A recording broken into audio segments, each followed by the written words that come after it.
ఇప్పుడు మనం నూతన సంవత్సరం శ్రీ విశ్వాసు నామ సంవత్సరం ఉగాది వేళ విషయంలో ద్వాదశ రాశిలో 11వ రాశి కుంభరాశి వారి జ్యోతిష్య బలం భూత భవిష్యత్ వర్ధమానం ఎలా ఉందో చూద్దామండి. గవ్వల శాస్త్ర ప్రకారం ఈ గవ్వలు 9 గవ్వలు 3 సార్లు వేసి వాటిని లెక్కబెట్టి చూస్తామండి.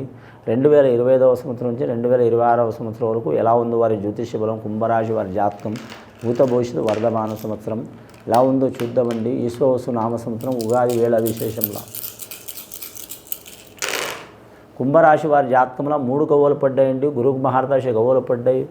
గురు మహారదశ గవ్వలు అంటే విష్ణు ఈశ్వర్ బ్రహ్మ, అలాగే తల్లి తండ్రి గురువు, అలాగే ఆ పార్వతీ మాత శక్తిదేవత, అలాగే లక్ష్మీదేవత జ్ఞానదేవత సరస్వతి.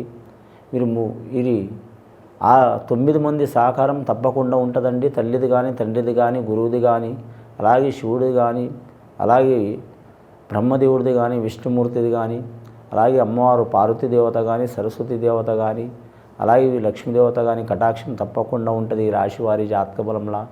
కానీ ఈ రాశి వారికి ఎల్నాటి శని ప్రభావం ఎక్కువ ఉన్నది కాబట్టి ఇబ్బందులు చాలా ఉంటాయండి. అడుగడుగున ఆటంకాలు చిక్కులు చికాకులు ఉంటాయి.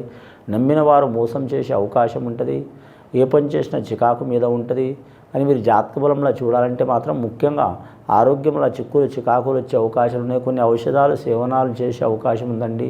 కొన్ని ఔషధాలు వీరు వాడే అవకాశం ఉంటుంది. నరాల మీద ఎఫెక్ట్ చూపించే అవకాశం ఉంటుంది. బొక్కల మీద ఎఫెక్ట్ చూపించే అవకాశం ఉంటుంది. వీరికి ఎల్నాటి శని ప్రభావం ఉన్నా కూడా మాత్రం గురుబలం ఉంది కాబట్టి వీరు దొంగల దొరల తక్కువలో ఎక్కువలో ఎక్కడ పోయినా గెలిచి వచ్చే అవకాశం ఉంటుంది. మాట చలామణి చాలా ఉంటుంది. వీరికి మాత్రం గృహ మార్పిడి కానీ, ఉండే స్థాన మార్పిడి కానీ, ఉండే ఊరి మార్పిడి కానీ ఖచ్చితంగా కలుగుతుందండి. కుటుంబ సభ్యులతో కూడా మాత్రం కొన్ని చిక్కులు చికాకులు ఉంటాయి. అలాగే మాత్రం భార్యాభర్తల్లో మాత్రం కుటుంబ స్థానంలో వీరికి ఎంత వీరు ఓపికలు ఉన్నా ఏదో ఒక చిక్కులు చికాకులు వస్తూనే ఉంటాయండి.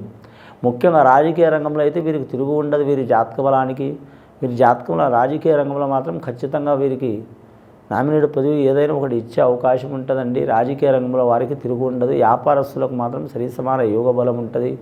కానీ మాత్రం ముఖ్యంగా వ్యవసాయం చేసే వారికైతే మాత్రం 2 పంటలు, ఒక పంట లాభం ఉంటుంది, ఒక పంట నష్టం ఉంటుందండి.